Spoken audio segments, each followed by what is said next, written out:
தூங்க படுத்தினர் தமிழர், இனி அவர் தூயில் நீங்கிடுதல் கடினம்.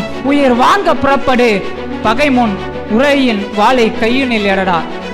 என் மொழி, என் நினம், என் நாடு நலிகையில் எதனையும் பெரிதென எண்ண மாட்டேன். வேறு எவரையும் புகழ்ந்துரை சொல்ல மாட்டேன். ஐயா பாவலேறு பெருஞ்சித்திரன் அவர்கள் இயற்றிய பிழையா அரசு என்ற ஒரு சிறு கற்பனை நாடகத்தை உங்கள் முன் நிகழ்த்த வந்திருக்கிறோம். காலம் இளந்தூயவரசன் என்னும் மோயிசன் அபிஷேக் அமிரோ. உண்டமயகத்துகள் இருக்கும் என் அன்பு சொந்தங்களே, காலையில் வந்தோடனே வரவேற்பு உரை அம்மா தந்துருந்தாங்க. திடீர்னு பேச ஆரம்பித்தோடனே அழுதுட்டாங்க. நாங்கள் உட்காந்து பார்த்துன்னு இருக்கேன், என்ன அறியாமலே அழுக வருது. அப்போ திடீர்னு அப்படியே ஒரு திருக்குறள் ஞாபகம் வருது. ஏன்னா இப்போ அவங்களுக்கு அழுக வர்றது காரணம் அவளோட அன்பு. அதே மாதிரி எனக்கு பெருஞ்சித்தனார் ஐயா மேலே அவ்வளோ அன்பு இருக்குது. அவங்கள அது சொன்னோடனே எனக்கு அப்படியே அழுக என்ன அறியாமலே அப்படியே கண்ணு கலங்குது. அன்பிற்கும் உண்டோ அடைக்கும் தாழ் அப்படின்ற திருக்குறள் தான் ஞாபகம் வந்துச்சு. சரி, நம்ம விஷயத்துக்கு வருவோம். அனைவருக்கும் வணக்கம். தமிழ் தேசிய தந்தை பாவலேறு பெருஞ்சித்தனார் அவர்களின் 31ஆம் ஆண்டு நினைவேந்தல் நிகழ்வில் இளைய தலைமுறையின் பார்வையில் அவரை பற்றி பேசும் வாய்ப்பு கிடைத்ததை நான் பெருமையாக கருதுகிறேன். நாம் யார் என்பதை பாவலரேறு மிக அழகாக பாடினார். அதில் தொன்மையும் இருக்கிறது, இன்றைய சோகமும் இருக்கிறது. முன்னந்தோன்றிய நிலத்தில் முகிழ்த்தவர், மூத்த தமிழ்மொழி குணர்வின் மூத்தவர், தென்னன் பாண்டியன் குமரி குடிமையர், திசையெல்லாம் பறந்து உலகை அளந்தவர், இந்திய நாவலன் தேயத்து இறைமையர், இன்னரும் இயலிசை நாடகம் யாத்தவர். என்ன வியப்படா இவர்கள் தமிழர்கள், எண்ணினும் என்ன இன்றிவர்கள் அடிமைகள். ஆம், அன்று நாம் மொழி அறிந்தோம், அரசியல் மொழிப்பற்று அற்று அடிமைகளாய் கிடந்தோம். ஆனால் இன்று மொழியறிவும் அற்று தமிழ் உணர்வற்று எந்திர உலகத்தில் நம் சுந்தர தமிழை தொலைத்துவிட்டு எந்திர அடிமைகளாய் கிடக்கிறோம். குறிப்பாக இளைய தலைமுறையாகிய நாம். தமிழ் பற்று எழுந்த இந்த இளைய சமுதாயத்தை தமிழ் பற்று அற்ற ஒவ்வொரு தமிழரையும் கேள்வி கேட்கும் காசி ஆனந்தனின் ஒரு கவிதையை வாசித்து காட்டுகிறேன். உங்களுக்கு தெரிந்திருக்கும் என்று நினைக்கிறேன். தமிழா நீ பேசுவது தமிழா, தமிழா நீ பேசுவது தமிழா, அன்னையை தமிழ் வாயால் மம்மி என்று அழைத்தாய், அழகு குழந்தையை பேபி என்று அழைத்தாய், என்னடா தந்தையை டேடி என்று அழைத்தாய், இன்னுயிர் தமிழை கொன்று தொலைத்தாய். தமிழா நீ பேசுவது தமிழா, தமிழா நீ பேசுவது தமிழா. உறவை லவ் என்றாய் உதவாத சேர்க்கை, ஒய்ஃப் என்றாய் மனைவியை பார் ஒன்றன் போக்கை, இரவை நைட் என்றாய் விடியாது உன் வாழ்க்கை, இனிப்பை சுவீட் என்றாய் அறுத்தெறி உன் நாக்கை. தமிழா நீ பேசுவது தமிழா. வண்டிக்காரன் கேட்டான் லெஃப்டா ரைட்டா, வழக்கறிஞன் கேட்டான் என்ன தம்பி ஃபைட்டா, தொண்டுக்காரன் கேட்டான் கூட்டம் லேட்டா, தொலையாதா தமிழ் இப்படி கேட்டா. தமிழா நீ பேசுவது தமிழா. கொண்ட நண்பனை ஃப்ரெண்டு என்பதா, கோல தமிழ் மொழியை ஆங்கிலம் தின்பதா, கண்டவனை எல்லாம் சார் என்று சொல்வதா, கண்முன் உன் தாய்மொழி சாவது நல்லதா. தமிழா நீ பேசுவது தமிழா, தமிழா நீ பேசுவது தமிழா. பாட்டன் கையில் வாக்கிங் ஸ்டிக்கா, பாட்டியின் உதட்டில் லிப்ஸ்டிக்கா, வீட்டில் பெண்ணின் தலையில் ரிப்பனா, வெள்ளைக்காரன் தான் நமக்கெல்லாம் அப்பனா. எப்பேற்பட்ட கவிதை பாருங்களேன். தமிழா நீ பேசுவது தமிழா. இன்றைய இளைய தலைமுறை வலை ஒளியின் சிக்கலில் சிக்கிக் கொண்டார்கள். இணையதளத்தில் இடிந்தொடிந்து வாழுகிறார்கள். இன்டர்நெட் என்னும் வலைக்குள் தொலைந்து, தொலைவரி என்னும் செயலியில் தொலைந்து, படவரி என்னும் செயலியில் புதைந்தே போனார்கள். அதை எனது ஸ்டைலில் எனது நடையில் நான் கூற விரும்புகிறேன். வலை ஒளியின் வலையில் இளைய தலைமுறை சிக்கிக் கொண்டார்கள். தமிழில் கூற வேண்டுமா யூடியூப். இணையதளத்தில் இடிந்தொடிந்து வாழ்கிறார்கள். தமிழில் கூற வேண்டுமா இன்டர்நெட். தமிழில் கூற வேண்டுமா இன்டர்நெட். தொலைவரி என்னும் டெலிகிராமில் தொலைந்து, படவரி என்னும் இன்ஸ்டாகிராமில் புதைந்தே போனார்கள். போரிலே கண்ணயரா, நன்றாக கவனியுங்கள், போரிலே கண்ணயரா தமிழினம் இன்று போனிலே தொலைந்து போவதா, எத்தனை சோகம். மேலை நாட்டு பண்பாடு, மேலை நாட்டு மொழி, சோலை நாட்டு தமிழ், அதில் சோர்ந்தே போன சோகம் பாருங்கள், சோர்ந்தே போன சோகம் பாருங்கள். இப்படி நாம் அடிமைப்பட்டு இருக்கும்போது பாவலரேறுவேன் உணர்வோடு நான் உங்களிடம் கேட்பது இதுதான். மொழிபோர் புலி செழிப்பாம் தமிழ், மொழிப்பால் குடிப்பாய், இனி படிப்பார் உன்னை அழிப்பார் பிணை விழிப்பாய் தமிழா. தூங்க படுத்தினர் தமிழர், இனி அவர் தூயில் நீங்கிடுதல் கடினம், உயிர் வாங்க புறப்படு பகை முன் உரையின் வாளை கையினில் எடடா. இந்த வரியை கேட்டோன்னே பாவேந்தரோட ஒரு பாடல் ஞாபகம் வந்துச்சு உங்க எல்லாருக்குமே. கொலைவாளினை ஏடடா மிகு கொடியோர் செயல் அறவே அப்படின்ற அந்த வரி தான் ஞாபகம் வந்துச்சு. பாவலேறுவரின் இந்த வரிகள் நம்மை தட்டி எழுப்பும் ஒரு அறைகூவல் தான் என்பதையும் நான் சொல்லிக் கொள்கிறேன். தமிழ் பற்றியும் அதன் வளமை பற்றியும் அறியாத ஒரு மாணவன் நாளை இந்த தமிழ்நாட்டின் எதிர்காலத்தை தீர்மானிக்கும் இடத்திற்கு வரும்போது அது இந்த மண்ணிற்கே கேடாக முடியும். தமிழ் பற்றி வளர்க்காத மாணவரால் தமிழ்நாட்டை கேடு சூழும் என்று அவர் சொல்லியதுதான் இது. பள்ளிக்கு வெறும் பறவையாக சென்ற என்னை தமிழை அள்ளி பருக சொன்னவர் அவர் காட்டிய பாதையில் சென்றதால் தான் தமிழே வாழ்வு என்ற தெளிவு எனக்குள் பிறந்தது. தமிழே வாழ்வு என்ற தெளிவு எனக்குள் பிறந்தது. அன்னை மொழியே அழகார்ந்த செந்தமிழே, முன்னைக்கு முன்னை முகிழ்த்த நறுங்கனியே, கண்ணி குமரி கடல் கொண்ட நாட்டிடையில் மன்னி அரசிருந்த மண்ணுலக பேரரசே, தென்னன் மகளே திருக்குறளின் மாண்புகளே, இன்னரும் தொகை என் தொகையே நெற்கணக்கே, மண்ணும் சிலம்பே மனமே கழிவடைவே, முன்னும் நினைவால் முடித்தாழ வாழ்த்துவோமே. இவரின் இந்த பாடலை பள்ளி படிக்கும் போது அறிந்தேன். பிறகு அவரை பற்றி அறிந்தேன். தமிழ் பற்றாளன் ஆகி இன்று தமிழ் படித்துக் கொண்டிருக்கிறேன். தாம்பரம் சென்னை கிறிஸ்தவ கல்லூரியில் தமிழ் படித்துக் கொண்டிருக்கிறேன். தமிழ் பற்றை மட்டும்தான் தமிழ் பற்றை மட்டும்தான் என்னில் பற்ற வைத்தாரா என்று கேட்டால் அது மட்டும் இல்லை, தமிழை எந்தன் உற்ற தோழனாக்கிவிட்டார். அதற்கு சான்றாக தமிழை பற்றி 12ஆம் வகுப்பில் நான் எழுதிய ஒரு கவிதையை உங்களுக்கு கூறுகின்றேன்.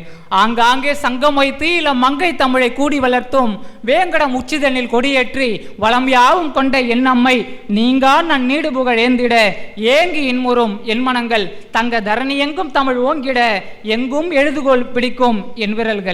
தோழர் கூறினார். அது யாருன்னு மறந்துட்டேன்.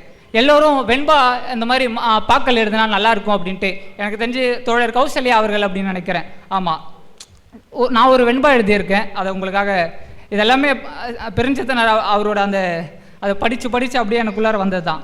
தொன்று தொட்ட தமிழை மெல்ல கொன்று போட இன்பம் கெட்டுதோ, அச்சைய பாத்திரம் பிச்சை எடுத்தல் எத்தனை சோகம் தமிழா மர தமிழா, உச்சி முகந்திட்டு முத்தம் அளித்திடும் திக்கு பரவிய தீந்தமிழ் தேய்வது எத்தனை சோகம் தமிழா, எத்தனை சோகம் இளந்தமிழா. நல்ல தமிழ் மொழி நந்த வனமொழி நல்ல முகவரி பிள்ளை உனக்கென அள்ளி கொடுத்த பின் அள்ளி தெருக்கடை குப்பை குளத்தினில் தொப்பென வீசிடல் எப்பேரும் சோகம் தமிழா, எப்பேரும் சோகம் தமிழா மனம் அழுதா. இத்தனை சோகம் கண்டு நீ சிற்பத்தை போல இருப்பது முறையா, புறப்படு போர்க்களம் யானை புலிப்படை போல் வெகு வேகத்தில் பாய்ந்திடு காத்திட நம்மிட எத்தனை அந்நிய தீங்கு அத்தனை தீங்கு தமிழா நீ தாய் தமிழை தாங்கு என்ற ஒரு வெண்பா எழுதியிருந்தேன். இறுதியாக நிறைய நேரம் எடுத்துக்கொண்டேன் என்று நினைக்கிறேன். இறுதியாக அந்த தமிழ் ஆசானுக்கு, எங்கள் தமிழ் ஆசானுக்கு என் வணக்கத்தையும் அன்பையும் செலுத்தும் விதமாக சில வரிகளோடு என் உரையை நிறைவு செய்ய விரும்புகிறேன். அவரின் படைப்புகளை ஒரு கவிதையாக மாற்றலாம் என்று யோசித்தேன். நீ தென்மொழியா வளர்த்தாய், நீ தென்மொழியா வளர்த்தாய், நமது தென்மொழிதானே வளர்த்தாய், நீ வாழும் காலத்தில் ஓடியாடி உழைத்த தமிழ் சிட்டு வணங்குகின்றோம் நாங்கள் உன்னடியை தொட்டு. தமிழையும் தமிழரையும் கொல்ல வந்த பாவிகளை கொல்ல பக்கம் ஓடவிட்ட பாவிய கொத்தனி, கொல்ல பக்கம் ஓடவிட்ட பாவிய கொத்தனி, பள்ளிக்கு பறவை என சென்ற என்னை தமிழ் அள்ளி பருக சொல்லி தந்தாய். ஒரே ஒரு ஆசிரியரை போல் சொல்லி தந்திருந்தால் பரவாயில்லை, 100 ஆசிரியரை போல் சொல்லி தந்தாய். பின் தமிழ் மீது பேராசை படாமல் எப்படி நான் இருக்க முடியும் சொல், பேராசை படாமல் தமிழ் மீது நான் எப்படி இருக்க முடியும்? இந்த வெயிலுக்கும் சரி, கவனியுங்கள், இந்த வெயிலுக்கும் சரி, வரும் எந்த பொழுதுக்கும் சரி, கனிச்சாறுதான் சிறந்தது என்பதை எப்படி கணித்தாய்? கனிச்சாறுதான் சிறந்தது என்பதை எப்படி கணித்தாய்? கவிதையும் கால கணிதமும் அறிந்த கணியன் பூங்குன்றனானி, உன் மீது ஒரே ஒரு ஆதங்கம்தான் எனக்கு. என் சுவை என்பது தீட்டிய நீ 60களில் உன் அன்பரை விட்டு பிரிந்தாய். அந்த ஒரே ஒரு ஆதங்கம்தான் உன் மீது எனக்கு. நான் ஒரு மூடன், இப்போதுதான் புரிகிறது. தமிழையே சுவைத்த பிறகு வேறென்ன இருக்கும் இந்த தமிழில், இந்த தரணியில் சுவைப்பதற்கென்று. அதான் சென்று விட்டாயோ என்னவோ. உன் பாடல் சுவையோடு உன் நினைவேந்தி இந்நினைவேந்தல் வந்தோம். உன் நினைவுகளில் எல்லாம் அமர்ந்து கொண்டோம். கிளிகளாய், பறவைகளாய். எனக்கு இந்த வாய்ப்பு ஏற்படுத்தி தந்த அனைவருக்கும் நன்றி சொல்லி விடைபெறுகிறேன். நன்றி, வணக்கம். சிவகங்கை மாவட்டத்தை சேர்ந்த திரு சுப்பிரமணிய சிவா அவர்களை பேச அழைக்கின்றோம். பாண்டியர் குதிரை குளம்படியும் துள் பறக்கும் இளைஞர் சிலம்படியும் மதிதோன்றிய புலவர் சொல்லடியும் இளந்தோகை மார்தம் மெல்லடியும் மயங்கி ஒலித்த மாமதுரை அது மாலையில் மல்லிகைப்பூ மதுரை. அம்மதுரை மாநகரை தலைநகரமாக கொண்ட பாண்டிய நாட்டில் பிறந்த உலகுக்கு உணவளிக்கும் உழவனின் மகன் என்ற பெருமையுடன் எனது உரையை துவங்குகிறேன். தீதும் நன்றும் பிறர் தர வாரா எனும் நன்மொழியே நம் பொன்மொழியாம். போரை புறம் தள்ளி பொருளை பொதுவாக்கவே அமைதி வழிகாட்டும் அன்பு மொழி. ஐயன் வள்ளுவனின் வாய்மொழியாம் செம்மொழியான எம் தமிழ்மொழிக்கு என் முதல் வணக்கம், அவையோருக்கு என் மறுவணக்கம். பார்காத்தார் 1000 பேர், பசித்தோர்க்காக பயிர் காத்தார் 1000 பேர், பாலர்க்காக மார்காத்தார் 1000 பேர்.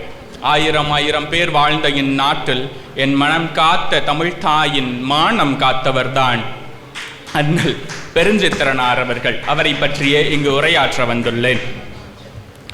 தமிழகம் முழுவதும் தென்மொழி இதழ் வழியாக பொது மேடைகள் வழியாகவும் தனித்தமிழ் உணர்வை பரப்பிய பெருஞ்சித்திரனாரின் வினைப்பாடு உலகம் முழுவதும் பரவியது. பெருஞ்சித்திரனார் தம் இதழ்களில் எழுதியதோடு அமையாமல் பகுத்தறிவு, தென்றல், முல்லை, வானம்பாடி, தமிழ்நாடு, செந்தமிழ் செல்வி, விடுதலை, உரிமை, முழக்கம், தேனமுதம், சனநாயகம், குயில் முதலிய இதழ்களில் எழுதியவர். அவர் எடுத்துக்கொண்ட தலைப்புகளை பாருங்கள். தமிழ்நாடு, செந்தமிழ் செல்வி, விடுதலை, உரிமை, முழக்கம், சனநாயகம். அவரின் தமிழ் மொழியின் சிறப்பனையும் தமிழுக்கும் தமக்கும் உள்ள தொடர்பனையும் பெருஞ்சித்திரனார் அவர்கள் சீரிய யாப்பமைப்பில் பாடியுள்ளார். என் மொழி, என் நிணம், என் நாடு நலிகையில் எதனையும் பெரிதன எண்ண மாட்டேன். வேறு எவரையும் புகழ்ந்துரை சொல்ல மாட்டேன். வரும் புன்மொழி பழியுரை துன்பங்கள் யாவையும் பொருட்டென மிதித்துளம் கொள்ள மாட்டேன். இந்த பூட்டிகையில் ஓரடி தள்ள மாட்டேன் என்று தமிழ் மொழியின் வளர்ச்சியை விட தனக்கென தனியான ஒரு வளர்ச்சி இல்லை என்று பாடியவர் பெருஞ்சித்திரனார் அவர்கள். பெருஞ்சித்திரனார் தனித்தமிழ் இயக்கத்தின் கொடிவழியில் வந்த அறிஞர் ஆவார். அவரது இதழ்கள், உரைவீச்சு ஆகியவை முழுக்கவும் தனித்தமிழிலேயே அமைந்திருந்தன. தனித்தமிழ் இயக்கத்தின் தந்தை மறைமலை அடிகளார் தொடங்கி பாவாணர் ஈராக தனித்தமிழ் அறிஞர்கள் அனைவரையும் ஏற்றுக்கொண்ட பெருஞ்சித்திரனார் அரசியல் சார்ந்து அவர்களிடமிருந்து வேறுபட்டு விளங்கினார். நேரடியாக மக்களிடம் தனித்தமிழ் கொள்கையை வேர்கொள்ள வேண்டி அவர் கடுமையாக முயற்சிகள் பல மேற்கொண்டார். பெருஞ்சித்திரனார் தொடர்ச்சியாக தமிழீழ விடுதலை ஆதரவாளராகவே இயங்கி வந்தார். அமிர்தலிங்கம், வேலுப்பிள்ளை பிரபாகரன், உமா மகேஸ்வரன் ஆகிய அனைவரையும் வரவேற்பவராக செயல்பட்டார். தொடக்கத்தில் அனைத்து இயக்கத்தவரையும் ஒரே வகையில் ஆதரித்த அவர் பின்னர் பிரபாகரன் தலைமையிலான தமிழீழ விடுதலை புலிகள் தீவிர ஆதரவாளராக இறுதி வரை இருந்து வந்தார். பிரபாகரனுக்கும் அவரது தோழர்களும் தமிழ்நாடு முதல் முறையாக வந்த காலத்தில் அவர்களை பாதுகாத்து வளர்த்தெடுத்தார். புலிகள் மீதான இந்திய அரசின் தடையாணை பிறப்பிக்கப்பட்டவுடன் இவர் கடுமையாக அதனை எதிர்த்து பரப்புரை செய்தார். அக்காலத்தில் இவர் எழுதிய இதோ ஒருவன் நான் இங்கிருக்கிறேன், என்னை சிறை செய்யினும் செய்க, ஈழத்தமிழரை ஆதரிக்கிறேன், என் தலை கொய்யினும் கொய்க எனும் வரிகள் புகழ் பெற்றவையாகும். பழந்தமிழ் நாட்டில் பைந்தமிழ் மொழியில் படிப்பதுதானே முறை. இளந்தனம் உரிமை எய்திட தடுக்கும் இளைஞரின் செவிபட அறை அல்ல, இளைஞரின் செவிபட அறை. ஆம், இன்றைய தமிழகத்தின் நிலை உங்களுக்கு தெரியும். இவரை போன்ற தமிழ் அறிஞர்களையும் அவர்களின் பெருமையையும் அவர்களின் செயல்பாடுகளையும் தமிழின் பெருமையையும் தமிழ் மொழியின் பெருமையையும் இளைஞர்களிடம் கொண்டு சேர்க்காததன் விளைவு இன்று என்ன நடந்தது, 2 மாதங்களுக்கு முன்பு தமிழகத்தில் என்ன நடந்தது என்பது உங்கள் அனைவருக்கும் தெரியும். எப்படி எல்லாமோ இருந்த சட்டசபை இன்று இப்படி எல்லாம் இருக்கிறது. எதிர்த்து கேள்வி கேட்டாலும் கேள்வி கேட்காதே என்று கூட சொல்கிறார்கள். அத்தகைய அறிவினர்களாக தமிழக இளைஞர்கள் மாறி போனதற்கு காரணம் இத்தகைய தமிழ் அறிஞர்களின் உழைப்பை உணராமல் போனதுதான் காரணம். ஆகவே இங்குள்ள அனைவரும் தமிழின் மாண்பையும் தமிழ் அறிஞர்களின் பெருமையையும் அவர்களின் இலக்கண இலக்கிய வளங்களையும் தமிழ் இனத்தின் பெருமையையும் இன்றைய இளைஞர்களிடம் எடுத்து சென்று தமிழ் இனத்தையும் தமிழகத்தையும் மீட்டெடுக்க உறுதி பூண்டோம் என்று கூறி வாய்ப்பளித்தமைக்கும் வாய்மொழி கேட்டமைக்கும் நன்றி பாராட்டி இடம் சாருகிறேன். நன்றி, வணக்கம். திரு இளங்கண்ணன் எனும் பாலாஜி அவர்களை பேச அழைக்கின்றோம். மற்றும் திரு செல்வகுமாரன் எனும் செல்வகுமார். அனைவருக்கும் எனது அன்பான வணக்கங்கள். இன்று நாங்கள் இருவரும் ஐயா பாவலேறு பெருஞ்சித்திரன் அவர்கள் இயற்றிய பிழையா அரசு என்ற ஒரு சிறு கற்பனை நாடகத்தை உங்கள் முன் நிகழ்த்த வந்திருக்கிறோம். காலம் பல்லாண்டுக்கு பின், இடம் தமிழகம், ஆட்சி மன்றம், உறுப்பினர் மன்ற உறுப்பினர், அமைச்சர். தமிழகம் பிரிந்து பல்லாண்டு காலமாயினும் இன்னும் அரசியல் அமைதி இல்லை. மக்கள் ஒழுங்கிலும் அப்படியே. முன்பிருந்த கோழி இனம் இன்னும் குப்பையை கிளறுகின்றது. பல ஆண்டுக்கு முன்னிருந்த காக்கை இனமும் முன்னேறவில்லை. பசு இனமும் தன் கன்றுக்கு வைத்திருந்த பாலை பிறருக்கு கொடுத்து வாழ வேண்டியுள்ளது. மக்கள் ஒழுங்கிலும் அப்படியே. என்ன சலசலப்பு? எதிர்ப்புகள் இருந்தால் கூறலாம். இதை நான் மறுக்கிறேன். எதை? மாந்தரினம் இன்னும் முன்னேறவில்லை என்கின்ற கருத்தை. அது என் அசைக்க முடியாத கருத்து. மாந்தரினம் மிகவும் முன்னேறியுள்ளது. எதில்? மாந்தரினத்திற்கு தேவையான பொருள்களான உணவு, உடை, உறையுள் என்னும் இவற்றில். மன்னிக்கவும், உணவும் உறையுகளும் அனைத்து விலங்குகளுக்கும் தேவையானவையே. குகை தேடி வாழும் விலங்குகளும் கூடு கட்டி வாழும் பறவைகளும் உணவு உண்ணாமலா இருக்கின்றனர். ஆகையால் இவை இரண்டும் அனைத்து உயிர்களுக்கும் பொது, மனிதனுக்கென்று சிறப்பு பொருள்கள் அன்று. போகட்டும், உடை விலங்குகளுக்கும் பறவைகளுக்கும் தேவை. இதை ஒப்புக்கொள்கிறீர்களா? ஒப்புக்கொள்கிறேன். ஆனால் இந்த ஒரு வேற்றுமை இல்லை என்றால் இன்றைய மக்களும் மாக்களும் ஒன்று என்பதையும் நீங்கள் ஒப்புக்கொள்ள வேண்டும். விலங்குகளுக்கும் பறவைகளுக்கும் சமைத்துண்ணவே தெரியாது. இங்கு உள்ள எத்தனை பேருக்கு சமைத்துண்ண தெரியும்? ஒருவரும் இல்லை. ஏன், எனக்கு கூட சமைத்துண்ண தெரியாது. ஆனால் நாம் அனைவருக்கும் சமைத்ததை உண்ண நன்றாக தெரியும். நாமும் அவை போலவே இதில் மனிதன் முன்னேற்றம் அடைந்தான் என்று எப்படி ஒப்புக்கொள்ள முடியும்? அவைகளுக்கு பேசவும் தெரியாது. அன்று வந்த சீன வணிகரிடம் நம்மால் பேச முடியவில்லை. உருசிய நாட்டாரிடம் கலந்து பழக முடியவில்லை.